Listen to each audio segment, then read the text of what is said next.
እም፣ እንግዲህ በውይይታችን ወቅት በጣም ብዙ መካነ ኢየሱስ ተኮር የሆኑ ቮካብለሪዎችን እንጠቀማለን እና ምናልባት ይህንን ውይይት ለሚያደምጡ በሌላ ዲኖሚኔሽን ለሚገኙ ሰዎች የእነኝን ቃላት እንደው ማብራሪያ በተመለከተ እንደው ለማወቅ ከፈለጉ ቤተክርስቲያን የራሷ ትምህርቷን የምታስቀምጥባቸው ወይም ደግሞ የገለጸችባቸው መዛግብቶች አሉ፣ ኮንፌሽኖች አሉን፣ የእምነት መግለጫዎች ክሪዶች አሉን። እንዲሁም ደግሞ ከዛ በተጨማሪ ደግሞ ቤተክርስቲያን እምነት ማጽኛ የምታስተምርባቸው ልጆቿን ወደ ኮንፎርሜሽን ስታቀርብ የምታስተምርባቸው መጽሐፍቶች አሉ እና በዚህ ዙሪያ እንደው ጥያቄ ያለው ሰው ቢኖር እነኛን በዚሁ ሪፈር እንዲያደርግ ጠቁሜ ማለፍ እፈልጋለሁ። በመቀጠል የሚሄደው ወደ ፍቃዱ ነው። ቤተክርስቲያን በተለይ ስርዓት አምልኳን በተመለከተ የምታወጣቸው ውሳኔዎችና መመሪያዎች በተመለከተ ብዙ አስተያየቶች ይሰጣሉ።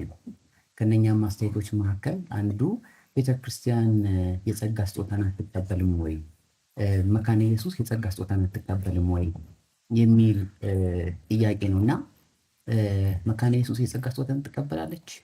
የምትቀበልም ከሆነ ደግሞ እንዴት ነው የምትጠቀመው በመሰዊያና ምስዋዕቷ ላይ? በጣም ጥሩ ጥያቄ ነው። እንደዚህ አይነት ጥያቄዎች ይነሳሉ። እንደዚህ አይነት ጥያቄዎች የሚነሱት መካነ ኢየሱስን ቀረብ ብሎ ስለማያውቋት ነው። መቼም መካነ ኢየሱስን ቀረብ ብሎ የሚያውቅ መካነ ኢየሱስን በዚህ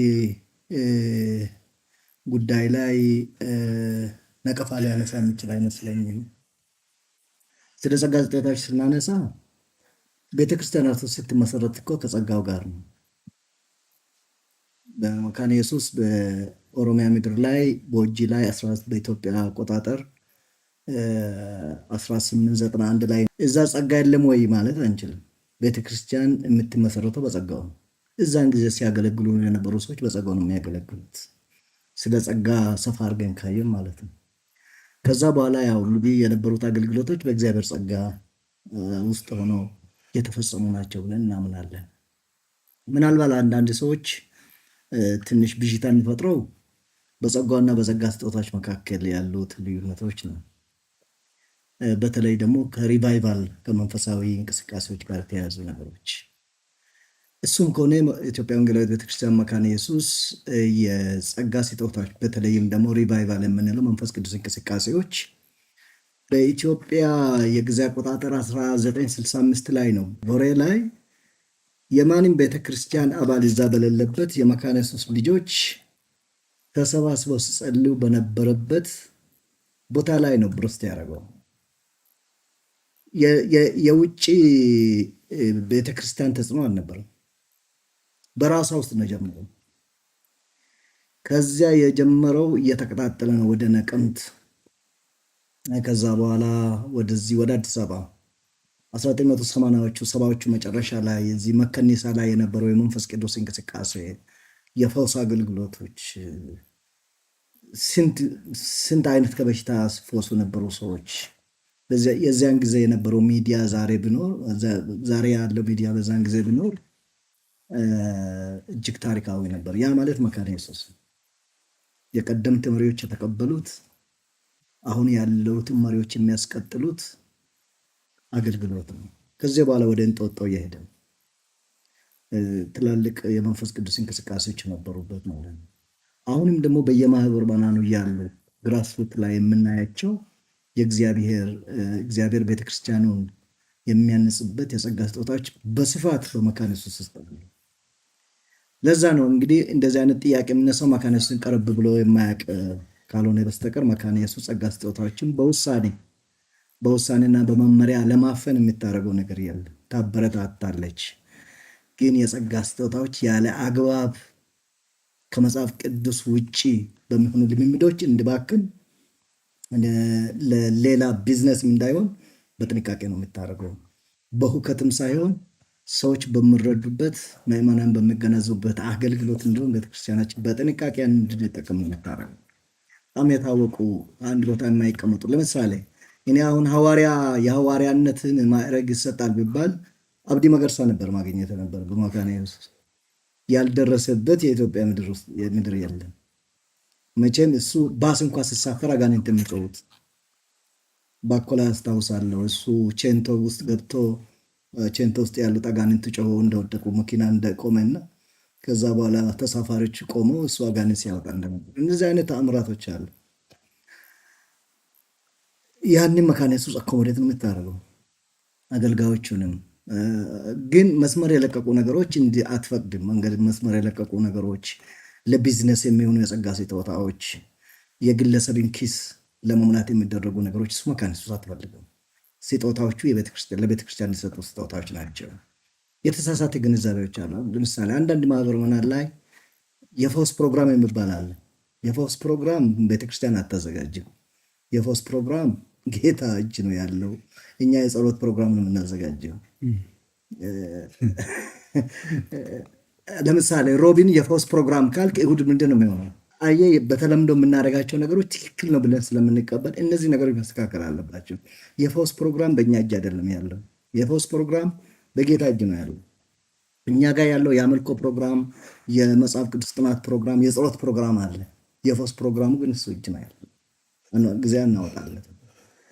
እነዚህ የተሳሳቱ መስመር የለቀቁ ነገሮች ወደ መስመር መምጣት አለባቸው።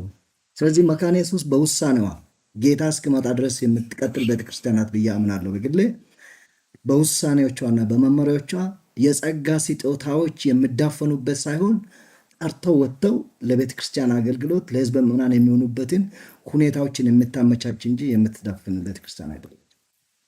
እዚህ ላይ አመሰግናለሁ ቄስ፣ በጣም ልዩ አድርገው ነው የገለጹት። ቄስ ታገሰች፣ ቀጥሎ ደግሞ ቄስ ታሪኩ ይጨምሩበታል እዚሁ ሀሳብ ላይ። አመሰግናለሁ። እኔ ከመጽሐፍ ቅዱስ የሐዋርያ ጳውሎስ መልእክት ወደ ሐዋርያት ሥራ ምዕራፍ 20 ቁጥር 28 ካለው ከእግዚአብሔር ቃል ሊነሳ በገዛ ደግሞ የዋጃትን የእግዚአብሔርን ቤተክርስቲያን ትጠብቋት ዘንድ መንፈስ ቅዱስ እናንተን ጳጳሳት አድርጎ ለሾመበት ለመንጋው ሁሉና ለራሳችሁ ተጠንቀቁ ይላል።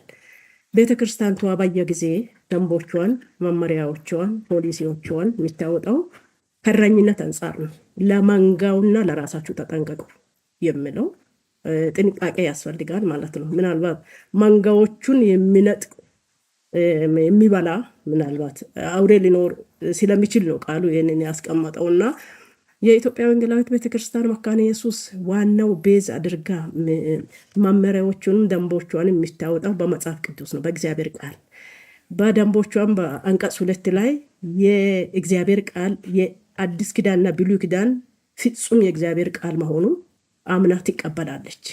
የእግዚአብሔር ቃል ብሉይ ኪዳንና አዲስ ኪዳን የእግዚአብሔር ቃል ምንም ያልተበረዘ የእግዚአብሔር ቃል መሆኑን አምና ተቀበለች ማለት ጸጋው በዛ ቃል ውስጥ አለ ማለት ነው። የጸጋ ስጦታዎችን ቤተክርስቲያን መካነ ኢየሱስ አትቀበልም የሚለው አዝማሚያዎች ከእውነት የራቀ ውሸት ነው። ቤተክርስቲያንቷ ባለ 3 አምድ ምሰሶ የሆኑ ራእዮች አሏት። አንደኛ በመንፈስ የተነቃቀች፣ ሁለተኛ በራሷ ሀብት የምትተዳደር፣ ሶስተኛ ሚስዮናዊት ቤተክርስቲያን። በመንፈስ የተነቃቀች የሚለው የመንፈስ ቅዱስ ስራን፣ የመንፈስ ቅዱስ መለኮታዊ ኃይልን፣ የጸጋ ስጦታዎችን ትቀበላለች ማለት ነው። በምን ውስጥ? በቃል ውስጥ። በራሷ ሀብት የምትተዳደረው ማለት ራሷ ሆሊስቲክ ቸርች ነች። የሰውን ስጋና መንፈስ የምታገለግል ቸርች ነች። ሚስዮናዊት ቤተክርስቲያን ማለት ራሱ ሚስዮናውያንን የምትልኮ በእግዚአብሔር ኃይልና በመንፈስ ቅዱስ ጸጋ አምና የምትልክ ሰውን ከጨለማ ወደ ብርሃን የሚያመጣው የእግዚአብሔር ጸጋ መሆኑን አምና የምትልክ ቤተክርስቲያን ነች። ስለዚህ ነው ቤተክርስቲያናችን በየጊዜ መሰረቷ ይሄ ደንቦቿም ውሳኔዎቿም ከመጽሐፍ ቅዱስ ከቃሉ በላይ አይደሉም። ቃሉ የበላይ ሆኖ ቃሉን መሰረት አድርጋ ከእረኝነት አንጻር ምዕመናኗን ከመጠበቅ አንጻር መመሪያዎቿን ታወጣለች።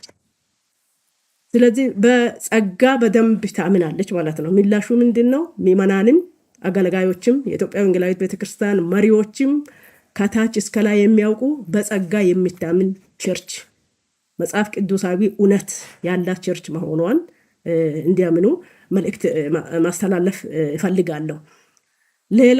ሌላው ደግሞ አንዳንድ ጊዜ መድረክ አካባቢ በተማርነው ሳይሆን በተገለጠው እናምናለን ማነው እንሰብካለን ብሎ መጽሐፍ ቅዱስን እውነተኛ ቃልን ሳያነቡ የሚሰብኩ አገልጋዮችን አትቀበልም።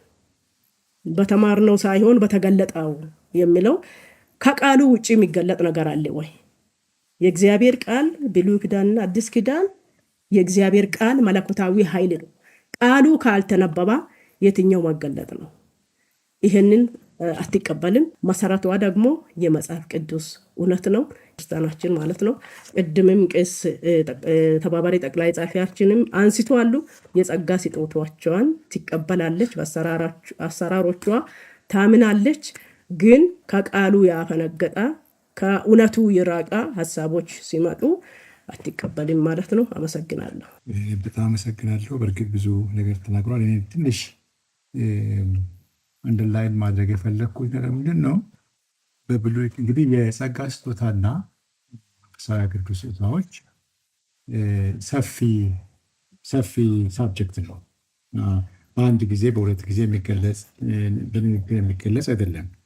ይሁን እንጂ በብሉይ ኪዳንም ነበር፣ በአዲስ ኪዳንም ነበር፣ አሁን ባለች ቤተክርስቲያን ውስጥም አለ።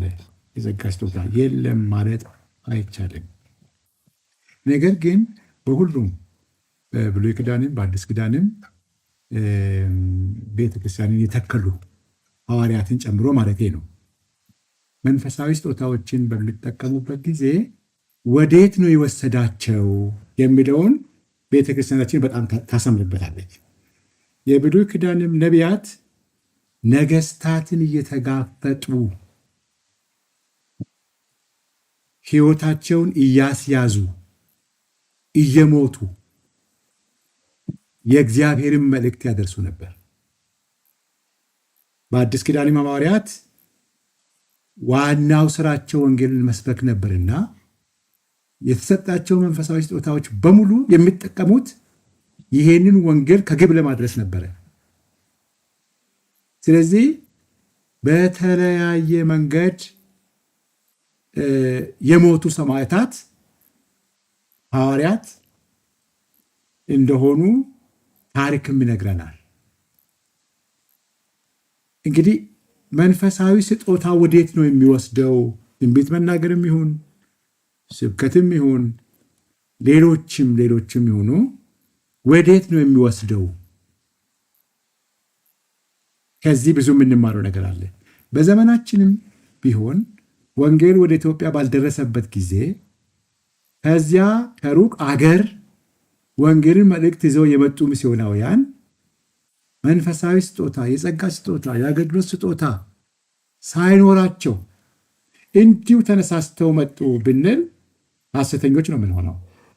ከዚያ ከነበሩበት ካደጉበት ቦታ ይዟቸው ወደዚህ ምድር ይሄ የሕይወታችን ማዕከል የአዲስ ኪዳን ማዕከል የምንለውን የአምልኳችን ማዕከል የምንለውን የክርስትና ማዕከል የምንለውን የእግዚአብሔርን ወንጌል እሱን የምስራችሁን ይዘው ወደ ኢትዮጵያ ምድር እንዲመጡ ያደረገው ሌላ ነገር አይደለም፣ ከእግዚአብሔር የተሰጣቸው ስጦታ አለ።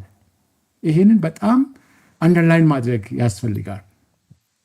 እንግዲህ ነገስታትን እየተጋፈጡ ተቃዋሚዎችን፣ ሁኔታዎችን እየተጋፈጡ እየሞቱ ነው እዚህ የደረሱት። ጥቂቶቹ ናቸው የደረሱት፣ ብዙ ናቸው የተነሱት። ታሪክም እንደሚነግረን እነዚህ ህይወታቸውን በዚህ ሁሉ ውስጥ እንድታልፍ ያደረጉት እነሱ ናቸው ወይስ እግዚአብሔር ነው? ስጦታው ነው? ሸክሙ ነው? እንዲህ ዲፋይን የሚናደርግ ከሆነ ማለት ነው። ስለዚህ ይሄ ብዙ እንዲህ የማይታይ ማለት አሁን በጣም እንደው በምንረዳው መንገድ ይታዩ ነበሩ ወይ እነዚህ ስጦታዎች? እሷን ጥያቄ ነው። አሁን በምንገምታቸው መንገዶች ሳይታዩም የእግዚአብሔር ስጦታ ለቤተ ክርስቲያን ተሰጥቶ በስራ ላይ ውሏል ብለን ግን የምንደመድምበት ብዙ ምክንያቶች አሉ። ያለዚህ ስጦታ ህይወትን ሰጥቶ ወንጌልን ለሰው ማድረስ የሚያስችል አንድ የግል የሰው ኃይል የለም። ያ የመንፈስ ቅዱስ እንቅስቃሴ በግልጽ አሁን ደግሞ በግልጽ ሲመጣ ያደረጉት ምንም አይደለም። ወንጌልን ይዘው ከዚህ ቀደም ይፈሩ ወደ ነበረው ገዢዎች ይሁኑ ተቃዋሚዎች ይሁኑ ወደ እነሱ ነው የወጡት፣ ወደ ገበያ ነው የወጡት፣ ወደ ቃልቻ ቤት ነው የሄዱት። አጋንንት ነው የወጣው። ምዕመናን ወንጌል ተቀበሉ፣ ማነው ሰዎች ወንጌል ተቀበሉ። ተቃዋሚዎችን በረቱ፣ ተሰደዱ ምዕመናን። ያንን ያደረገው ማን ነው? ያ የመንፈስ ቅዱስ ስጦታ ነው። እሱ ቀጠለ። አሁን እንግዲህ ቤተክርስቲያን እያለች ያለችው ምንድን ነው? ቤተ ክርስቲያን የምትለው ዛሬ መካነ ኢየሱስ እግዚአብሔር ያለምንም መከልከል ወንጌል በተሰበከበት ስፍራ ሁሉ ሲሰራ ቆይቷል፣ ደግሞም ይቀጥላል ብላ ታምናለች። ነገር ግን ስራዬ ነው ዋናው ጉዳዬ ነው ብላ ላለችው ነገር ብቻ ነው መዋል ያለበት መንፈሳዊ ስጦታ ነው የምትለው። ለንግድ አይሆንም ነው የምትለው። ለግለሰብ አይሆንም ነው የምትለው። ይህን ነው የምትቃወመው። እና ከታሪክም ከብሉይ ኪዳንም ከአዲስ ኪዳንም ከእኛ ታሪክም የምንረዳው ይህንን ነው። ስለዚህ ቤተ ክርስቲያናችን ምን ትረዳለች ስለ መንፈሳዊ ስጦታ ቢባል የሚል ሰው ካለ ቀርቦ ይጠይቃት። መልስ አላት። በቂ መጽሐፍ ቅዱሳዊ እና ታሪካዊ ሁኔታን አገናዝቦ መግለጫ መስጠት የሚያስችል መልስ አላት እና በጣም አመሰግናለሁ። ይህን መናገር ነው። መስገን በጣም ጥሩ ውይይት እያደረግን ነው እና እግዚአብሔር ቃልም እንደሚለው ያ የጸጋ ስጦታ ቤተክርስቲያንን ለማነጽ ነው፣ ምዕመናንን ጉባኤውን ለማነጽ ነው እና ለዚህ አገልግሎት በአግባቡ የተሰጠንን ጸጋ መጠቀም እንድንችል ቤተክርስቲያንና አገልጋዮቻችንን እግዚአብሔር ይርዳ። ቀጣይ ጥያቄያችን እንቀጥላለን። የተከበራችሁ ተመልካቾቻችን፣ ምናልባት ቀደም ሲል በቤተ ክርስቲያኒቱ ፕሬዝዳንት በቀረበው የኖላዊ ወይም የእረኝነት መልእክት ላይ እጅግ አከራካሪ ሆኖ ከሚነሱ ጥያቄዎች በተለይ ማህበራዊ ሚዲያ ላይ ከሚጻፉ ከሚቀርቡ በተለይም ደግሞ የመካነ ኢየሱስ አባላት ሆኖ ከሚጠይቁ ጥያቄ አንዱ የዝማሬ አገልግሎትን ይመለከታል። ይህን ጥያቄ ቄስ ወርቁና ቄስ ገመችስ እንድትመልሱልን እጋብዛለሁ። ቤተ ክርስቲያን ለዝማሬ አገልግሎቷ የምትጠቀምበት የስብሐት ለአምላክ የመዝሙር መጽሐፍ አላትና በብዙ ማህበረ ምዕመናን ይህ ዝማሬ በጥቅም ላይ እየዋለ አይደለም። መመሪያው ይህ የመዝሙር መጽሐፍ በጥቅም ላይ እንዲውል ያሳስባል። የዝማሬ መጽሐፍትን እጥረት ለመቅረፍና ዜማዎቹን በርካታ ምዕመናንና አገልጋዮች አናውቅም የሚል ጥያቄ ይነሳል። በዚህ ጉዳይ ላይ ቤተ ክርስቲያን ምን አስባለች? ይህ ማለት ሌሎች ዝማሬዎች በቤተ ክርስቲያን ውስጥ አንጠቀምም ማለት ነው የሚል በአስመላኪ በዝማሬ የሚያገለግሉ አሉ እና የበርካታ ጥያቄ ነው። በዚህ ላይ ምንድን ነው ምላሻችሁ? በጣም አመሰግናለሁ እድሉ ስለተሰጠኝ። መካነ ኢየሱስና ዝማሬ ሊለያዩ የማይችሉ፣ መካነ ኢየሱስ በዝማሬ የማትታማ ገና ከጥንት ወንጌል በደንብ ሳይሰበክ መካነ ኢየሱስ እንደ ዛሬ ሳትሰፋ በፊት ቀደምት አባቶች ከውጭ ሀገር የነበሩትን መዝሙሮች ወደ አማርኛ ተርጉመው በመጽሐፍ ታትመው ምዕመናኑ ሲጽናኑበት የኖሩበት ቤተክርስቲያን ናት መካነ ኢየሱስ።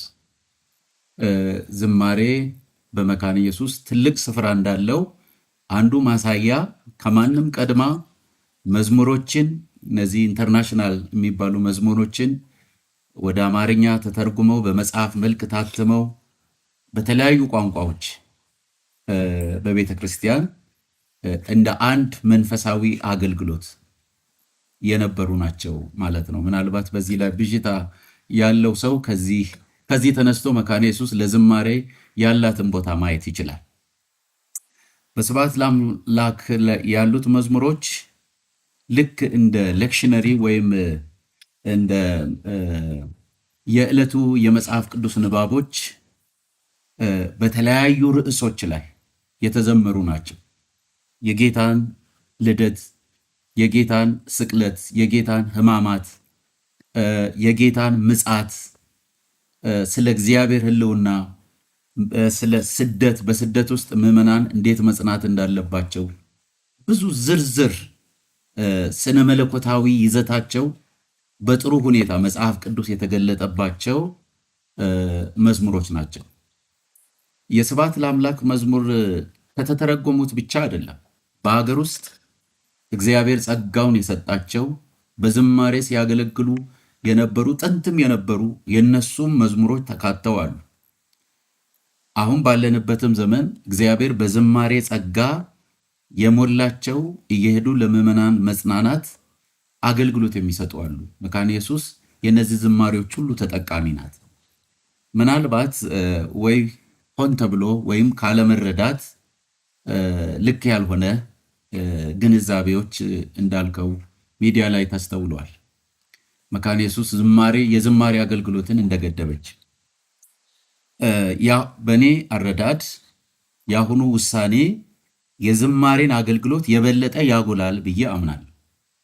እንዴት ቢባል ከጥቂት ዓመታት ወዲህ ብዙ ማህበራን ምዕመናኖቻችን ይሄን ቃል አይጠቀሙትም፣ ሳይረዱም ይጠቀሙ አሉ። አስመላኪ የሚባል ይሄ ቋንቋ ለቤተ ክርስቲያን የሚመጥን አይደለም። ብዙ ጊዜ በትምህርት በተለያየ መንገድ ማሳሰቢያዎች ተሰጥተዋል። አስመላኪ የሚባለው የተለያዩ በካሴት የተዘመሩ በካሴት ያሉ መዝሙሮችን አዝማቾችን ቀጣጥሎ በረጅሙ ሲዘመር ኳየር ቦታ እያጣ ብዙ ቦታ ለአገልግሎት ስንዞር ከምናየው ከቤተ ክርስቲያን እየጠፋ ያለው በዚህ ምክንያት ኳየር የመዘምራን ቡድን ማለት ነው። የመዘምራን ቡድን ሲዘምሩ መዝሙርን አዝማችን ከነቁጥሩ ለዕለቱ ከተሰጠው የመጽሐፍ ቅዱስ ንባብ ጋር አገናኝተው አጥንተው ጸልየው ተዘጋጅተው በእግዚአብሔር ጸጋ ኃይል መዝሙር ይቀርባል፣ ምዕመናን ይጽናኑበታል። ይሄ የኖርንበት ሂደታችን። አሁን ግን የመዘምራን የዝማሬ አገልግሎት አስመላኪ በሚባለው እየተተካ ነው ማለት ነው። ይህንን በኮቴሽን ነው የምጠቀመው። ስለዚህ የዝማሬ ጸጋ እየጠፋ ነው። በካሴት ከምሰማው ውጭ በመዘምራን ቡድን ጸልየው እግዚአብሔር መዝሙር የሚሰጣቸው መዝሙር የሚጽፉ ነበሩ ብዙ በኳየር ውስጥ ማለት ነው። እኔ በኳየር ውስጥ ነው ያደግኩት፣ ብዙዎቻችን እንደሆን ነው ማለት ነው። ኳየር እያለው ኳየር የራሱ መዝሙር አለው የሚቀበለው። በካሴትም ታትሞ የምንሰማቸው የራሳቸው መዝሙር ነው የተለያዩ የመዘምራን ቡድን። አሁን እሱ እየጠፋ ነው። በምን ተተክቷል? አስመላኪ የሚያቀርበው ቅድም እንዳልኩ ከካሴት የተቀጣጠሉ መዝሙሮችን ነው። አንደኛ አባቶች በፊትም እንዳቀረቡት እዚህ የቃሉ አገልግሎት ጊዜ እየቀረ አስታውሳለሁ። 2 ቦታ በአስመላኪ በሚባሉት ጊዜ ሁሉ አልቆ የስብከቱ ሰዓት 6 ሰዓት ላይ ተሰጣቸው። አሁን ወደ ጌታ ሄደዋል። አንድ አባት ደፋር ስለነበሩ ፑልፒት ላይ ቆመው ጉባኤውን ተነሷል። ራሳቸው ቄስ ነበሩ። አባታችን ሆይ በሰማያት የምትኖር ብሎ ቡራኬ ሰጥተው ቤታችሁን ስርዓት ስታስይዙ የእግዚአብሔርን ቃል ትሰማላችሁ ብለው ሄዱ። ሌላም ቦታ እንደዚህ ሆኗል እና የዝማሬ አገልግሎት መስመር ሲይዝ አገልግሎት ነው። የዝማሬ አገልግሎት ከቃሉ ቅድም በደንብ ተብራርተዋል። ከቃሉ እወጃ ክፍል በዝማሬ የሚቀርበው የእግዚአብሔር ቃል ነው ብለን እናምን። ከስብሐት ለአምላክ መዘመር አሁን ያለውን ችግር ከሚቀርፍበት አንዱ ብዙ አሁን የእኛ ዘመን መዝሙር ይሄ የራስን ድል የሚያውጅ ብቻ እየሆነ ነው። ቫራይቲ መሆኑ ቀርቷል ማለት ነው። መዝሙር ውስጥ የንስሐ መዝሙር አለ፣ የመጽናናት መዝሙር አለ፣ በርቱ የሚል መዝሙር አለ፣ የወደቀውን ሰው የሚጠራ አለ፣ ወንጌል ይሰበክበታል። አሁን በዚህ ዘመን ለስብከተ ወንጌል ወይም አዳዲስ ነፍሳትን ለመጥራት ሰዎችን ወደ ጌታ ለመጥራት የምንጠቀመው መዝሙር ብዙ የለም። ኑ ወደ ጌታ ኑ ኢየሱስ ያድናል የሚል መዝሙር የለም። ስብሐት ለአምላክ አንደኛ ለእኛ የምንታነጽበት የእግዚአብሔር ቃል በጥሩ የሚቀርብበት ከአባቶች የተቀበልነው ትልቅ ሌጋሲም ስለሆነ መቀጠል አለበት። አንዳንድ ቦታ ጥሩ ጅማሮች አሉ። እኔ አንዳንድ ቦታ ያየኋቸው አሉ። መዘምራን ተደራጅተው የስብሐት ለአምላክን መዝሙር በሙዚቃ አድርገው በደንብ በጥሩ ሁኔታ የሚዘምሩ አሉ። ይሄ በደንብ መለመድ አለበት እጠብቃለሁ። እንደ ቤተ ክርስቲያናችንም ምናልባት ከቆይታ አንጻር የአሁኑ ትውልድ የማያውቃቸው ዜማዎች ብዙ ናቸውና እነዚህ ዜማዎች አባቶች እያሉ ዜማውን በደንብ የሚችሉ ተቀርጾ ሁሉ ሰው እጅ የሚገባበት የቴክኖሎጂ ዘመን ስለሆነ አስፈላጊነቱ ምንድን ነው ቢባል የእግዚአብሔር ቃል በሙላት ያለባቸው ናቸው። ሁሉም አይነት የእግዚአብሔር ቃል መልእክት ያለበት ነው። አንድ ብቻ አይደለም ማለት። ስለዚህ የአሁኑንም እያበረታታን የስብሐት ለአምላክ መዝሙር በደንብ በቤታችን መዘመር አለበት።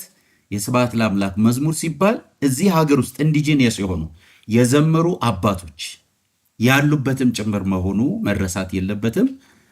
እየቀጠለም ይታተማል። አሁን ያሉ ዝማሬዎች እንዳይረሱ፣ አሁን የተዘመሩ በዚህ ጊዜ የተዘመሩ እንዳይረሱ ቀጥሎ ይካተቱበታል። ይሄን ትራዲሽን አላት መካነ ኢየሱስ።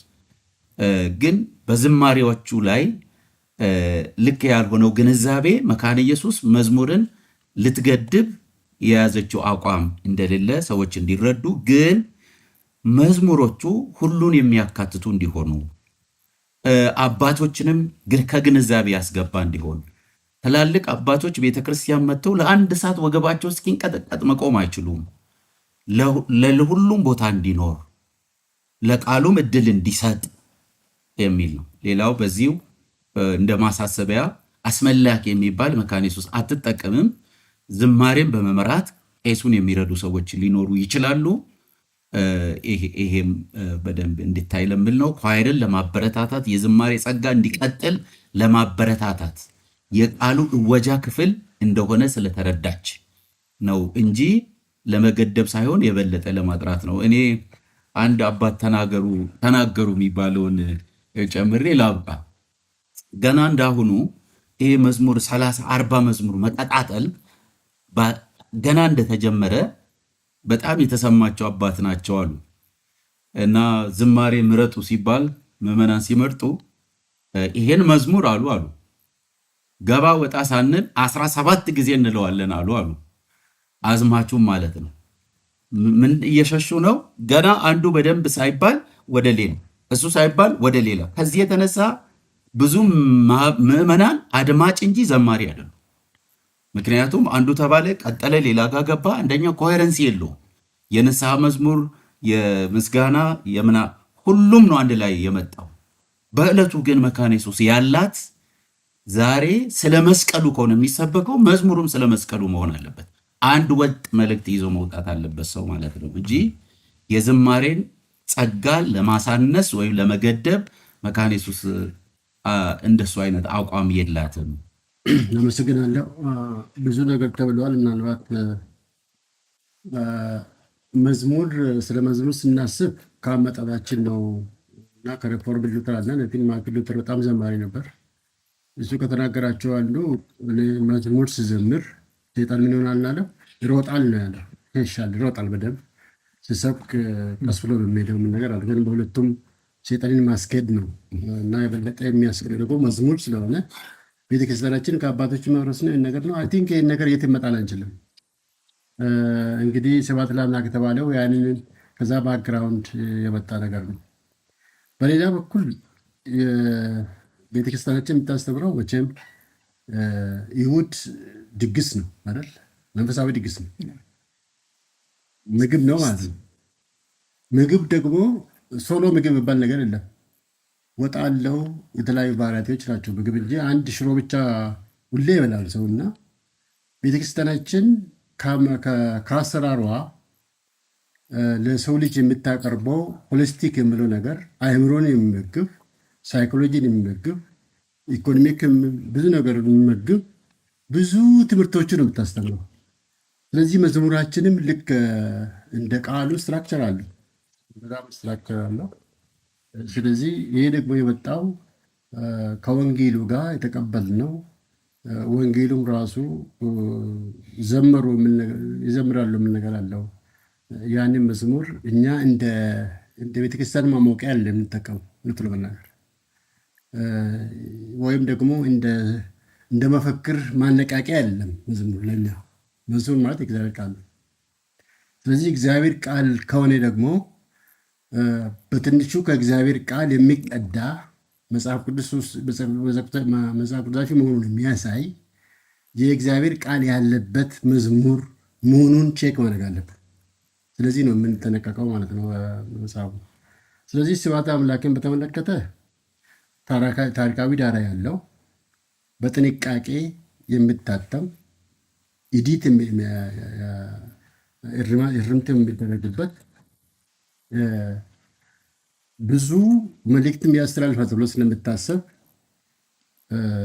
ቦታ አለው የሚል ነው። ስለዚህ ምናልባት በተወሰኑ ጊዜ መጽሐፍ ቅዱስ ስብሐት ለአምላክ ከህትመት ውጭ ነበር። አሁን ግን የምስራች ድምፅ እያተመ ነው። አንዱን የመጀመሪያውን አትመን ሰዎቹ የተቀበሉ ነው የተባለው የተበረታታ ነው። ሌላ ሁለተኛ እትም ጀምረናል። ኤዲቲንግ 2 መጽሐፍ ስላለ እሱም እንደገና እናትማል። ሌሎች አዳዲስ መጽሐፎች አዳዲስ መዝሙሮችም ይገባሉ እና በዚህ በአትኩሮት እየሰራን ስለሆነ ህዝቡም ጥያቄው አለው የፈለገ ነው። እኛም ደግሞ ያቀረብን ስለሆነ ለወደፊቱ እንቀጥላለን። በተለይ ስለ ዝማሬው ምን እናደርጋለን እናውቃቸው ባሉ ነገር ላይ ዝግጅት ተጀምረዋል። በኦሮምኛም በአማርኛም የሚያውቁ ሰዎች ተሰብስበው በስቱዲዮ ተቀርጾ ሰዎች ጋር የሚደርስበት መንገድ ላይ በኦሮምኛም አፕሮች ያደረጉ ሰዎች አሉ። ይህን ነገር እንሰራለን ሰዎች ሳይሄዱብን የሚል ነገር አለ። በአማርኛ ደግሞ ኦልሞስት ከእናታችን ከ5 ኪሎ ጋር ሙከራው ተጀምሯል። ከአሁን በፊት የተወሰኑ መዝሙሮች ተጀምሯል። አሁን ያሉትን አዳዲሶችን ጨምሮ እንትን ላይ ስራ ላይ እናውላለን የሚወጣለን። መካነ ኢየሱስን ስለማያውቁ በወሬ እንደ መንገደኛ ብዙ የሚያወሩ ሰዎች አሉ። እኛ ግን የምናምነው ወንጌላዊት ቤተ ክርስቲያን መካነ ኢየሱስ ነን። ወንጌላዊት ማለት ወንጌል ነው የምሰብከው። መዝሙራችሁ ወንጌል ነው፣ ልማታችሁ ወንጌል ነው፣ ሚዲያችሁ ወንጌል ነው። የምናደርጋቸው ነገሮች ሁሉ በእግዚአብሔር ቃል ይጀምሩና በእግዚአብሔር ቃል ያልቃሉ። የቱ ጋ ነው ጸጋ የማንቀበለው? የቱ ጋ ነው ነገሮችን የምናሳነሰው? ነገሮቹ በእኛ ዘንድ አንሱም፣ ግን ባላንስ ሊሆኑ ምን ነገር ስለሆነ በዚህ ሁኔታ ነገሮች ሁሉ ቢስተካከሉና ብንማማር ጥሩ ነው። ኑ ወደ መካነ ኢየሱስ። ከመካነ ኢየሱስ ብዙ የምትማሩት ነገር አለ ምለው ልክት ማለት ነው። ሁለት ነገር ለመጨመር ነው ያልተነኩ ሀሳቦች ስላሉ ዝማሬ ስለተነሳ፣ አንደኛው ነገር ቤተክርስቲያን የሚሄደው አምልኮ ነው፣ ዝማሬም ለመስማት ነው እና ዝማሬዎች ሲዘመሩ አንሰማም፣ ሙዚቃ ይሸፍናቸዋል። የሙዚቃ ጩኸቱ ደግሞ ቀላል አይደለም። በስማርትፎን አላችሁ መለካት ትችላላችሁ ምን አይነት ስንት ዴሲቤል እንደሚያወጣ እና ለህፃናት ጆሮ በጣም አደገኛ የሆነ ድምፅ ነው የሚወጣው። አንዳንድ ጊዜ እንኳን ፊት ለፊት ስትቀመጡ ከዛ እንትን የሚወጣው ግፊት ሱሪ ያነቃንቃል። ከዚህ ይሄ በጣም አደገኛ ነው ለጆሮ። ስለዚህ ዝማሬ የምንሰማው ቁጭ ብለን ቃሉን ለመስማት ነው እንጂ ሙዚቃውን አይደለም። ሙዚቃው ጥሩ ነው ያሳምሯል፣ ግን ቃሉን ከሸፈነው እነሱ የሚዘምሩትን ቃል ከሸፈነ ትርጉም የለውም።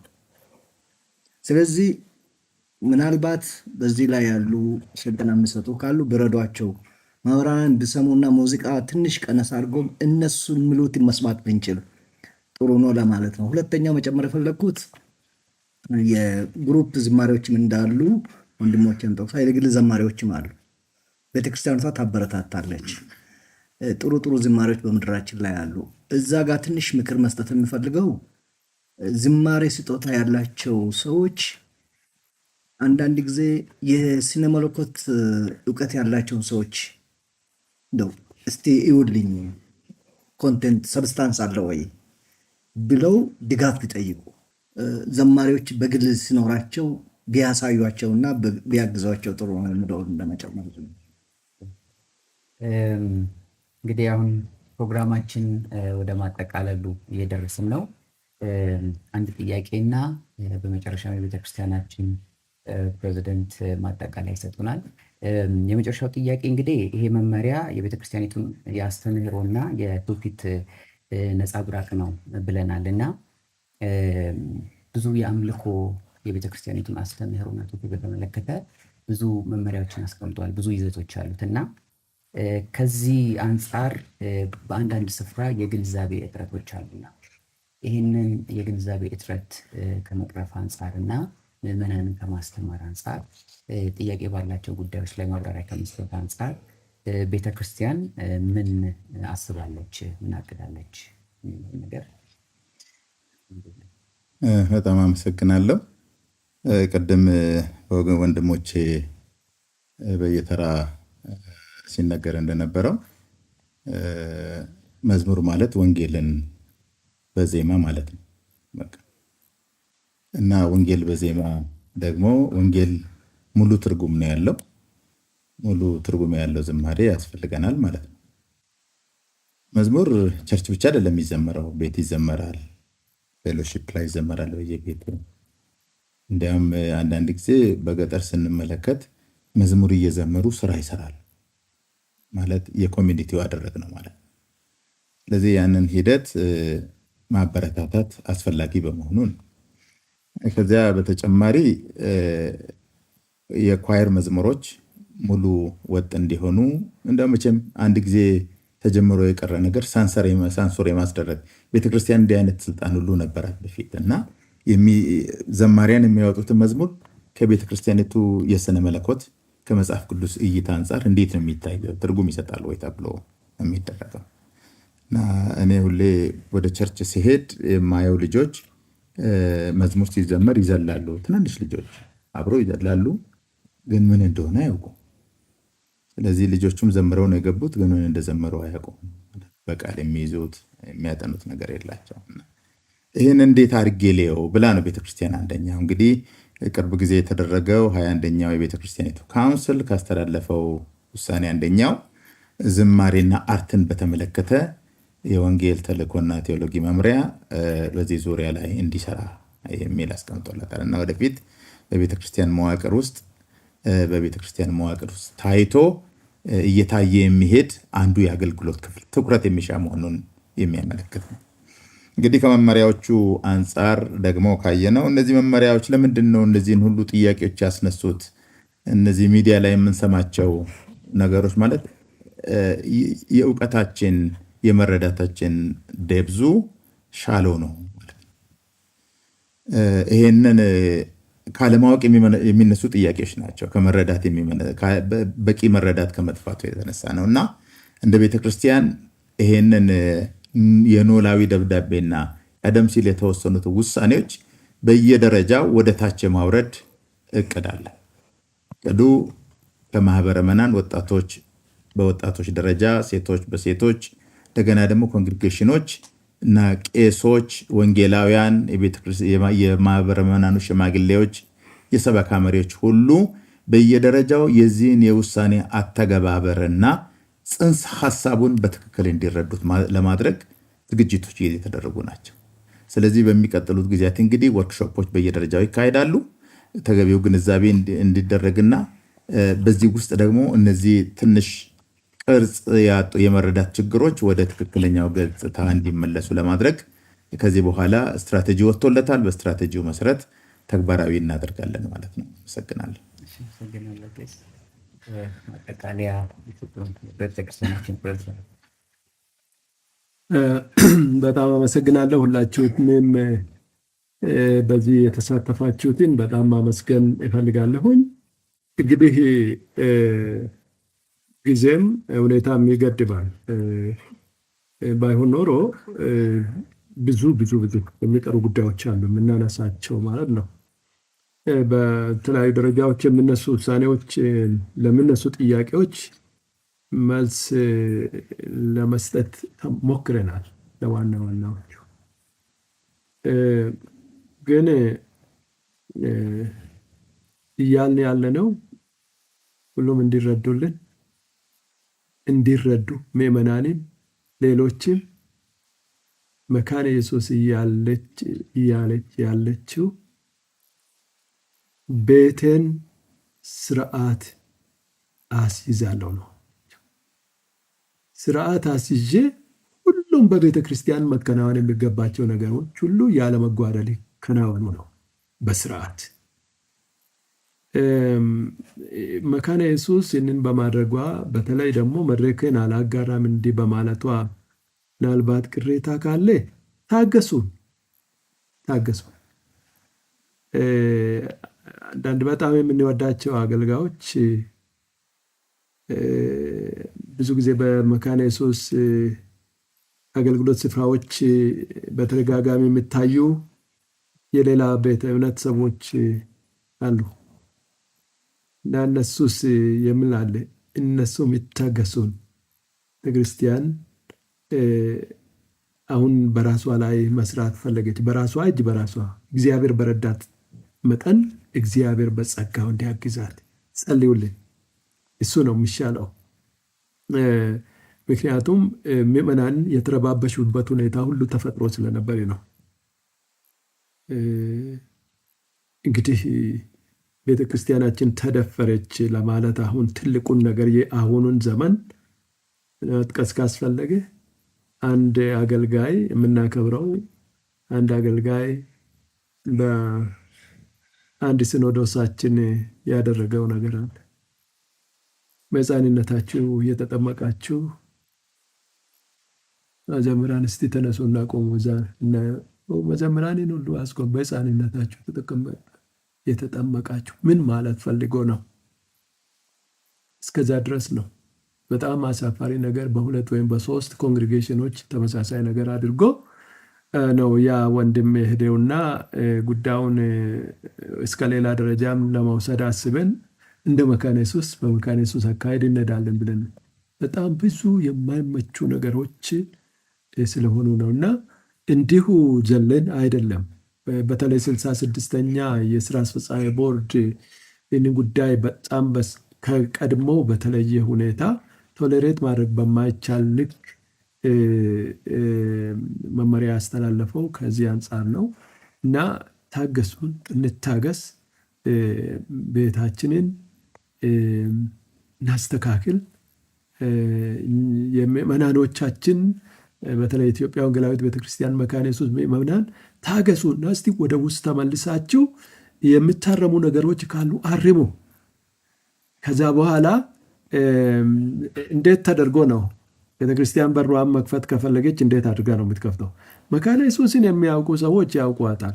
መካነ ኢየሱስ ውሳኔዎችን ታስተላልፋለች። አፈጻጸም ላይ ደግሞ ስትራቴጂዎች አሏት፣ አካሄድ አላት። ኮምፕሮማይዝ ሳታደርግ ማለት ነው። መዘምራን ደግሞ ዘምሩ፣ የኔ መልእክቴ ነው። መዘምራን ዘምሩ፣ እግዚአብሔር ጸጋን ያብዛላችሁ እያልን ያለ ነው። አምልኮ ዝማሬ ብቻ አይደለምና ይመጣጠን። እናንተ ለዝማሬ የቆማችሁትን ያህል ሰባኪም ሊቆም እንዳለ ይታወቅ። ክርስቶስ ሴንትሪክ የሆነ አገልግሎት ይሰጥ። ክርስቶስ ላይ ክርስቶስን ያማከለ አገልግሎት ይሰጥ እያልን ነው። ከዚህ አንጻር እንደገና ላለሁኝ በዚህ ደብዳቤ ኖላዊ እረኝነት ደብዳቤ ላይ ስለ ጊዜ ቀመር ቅድሜን በአማርኛ ብያለሁ። እሱን አውጥታችሁ ሌላውን ክፍል አንብቡ ብዬ ልጠይቃቸው ወዳለሁ። ምክንያቱም ዋና ጉዳይ እሱ አይደለም። ዋናው ጉዳይ እሱ ለምሳሌ ተብሎ ነው የተጠቀሰ። 5 ደቂቃ 15 ደቂቃ ምናምን ተብሎ በጣም አሁን ሶሻል ሚዲያ ላይ የሚሄደው እሱ አይደለም። ዋናው እሱ ለምሳሌ ተብሎ ነው። ቅድም እንዳልኩኝ ደግሞ የቅዳሴ መጽሐፋችንን አቀማመጥ ስትራክቸር ተከትሎ የተባለ ነው። ከ2 ሰዓት በላይ ቤተ ክርስቲያን ውስጥ መቆየት እንፈልጋለን የምትሉትም በሉ። ነገር ግን ለቃሉ እወጃ ጊዜ ስጡ። ምዕመናን ሊሰሙ በሚችሉበት ጊዜ ዘምሩ፣ በሚችሉበት ጊዜ ስበኩ። ከዛ ውጭ ድካም ነው የሚሆነው ነው ያልነው እና እሱ ትልቁ ጉዳይ አይደለምና ሌላውን የደብዳቤውን የእረኝነት መልእክቱን ሌላውን ክፍል አንብቡ። ምክንያቱም ዋና ጉዳይ አይደለም። ያ ማለት የፈለግነው እንደ ምሳሌ ነው። አፋን ኦሮሞ ፈናን ዱባዳ ሼከና ፋርፈቶን ፋርፈዳ ዋቀዮ ያነሳ ስኒፋ ባይሱ ዱጋዳ ዋቀዮ ፋርፈቶተ ኬኛ ፈያነሳ ባይሱ ዱንፋትስ ጉርሙትስ ዋቀዮ ወልዳ ኬኛ ኤቢሴረ ቲፉፈኒያ ፋርፈተን inni nu jenne kuni koree faarfattu waaqeffachiistu inni jedhu macaafa sirna sagadaa keenyaa wajjinis waliin fudhatu yeroos immoo hin fudhate jenne malee faarfatinaa hin jenne. Faarfannaa faarfadhaa. Akka kwaayirittis faarfadhaa. Akka sooloottis faarfadhaa. Sa'aatii lama yeroo sa'aatii lamaa gidduutti sagadi geggeeffamu jenne. Fakkeenyaa fi dubbiin labsii dubbii waaqayyootiif laqaaluu wajaasa jenne. Proclamation isa jennee fi sa'aatii tokko gadi hin ta'inii kan jedhamudha. dhumarratti illee lallabi daqiiqaa 35 gadituu hin taane ba'eessaa hidhamee kaa'ameerachi. Kanaaf warri kutaa sanarratti yaada kennani hubachuu qabu. Ijoon dubbii ergaa sanaa waa'ee isaatii iyyuu miti. Isa mijeeffachuu danda'u waldoonni sa'aatii lamaan sana wal jalaa bubbutanii adira qajeelummaadhaan ilaalaa kutaa sana. Wanti jedhamaa jiru yeroon haa eegamu, haalli haa ilaalamu, dubbiin waaqayyoo immoo guutummaatti haa dubbatamu isa jedhudha. Gidii seeshinii akkasii kana afaan Oromootiin yeroo biraa hin geggeessina, kun beekamaadha. Ammaaf Amaariffa duwwaa ta'e isa ammaa kana isheen gidduudhaan fidee fi namoonni baay'een hubannaa malee dubbataa gatii jiranii fi jedheetanii hubadhaa dubbii sana dhiisaayyuu amma kana booddee irratti hin dubbatinaa dubbii barbaachisaayyuu waan dubbiin ijoo isa miti gatii ta'ee fi isa dhiisaati kutaa ergaa sanaa keessaa isa kutaa biraa dubbisaa akka waan hin jirreetti lakkaa'a rakkoo hin qabu jechuu kooti.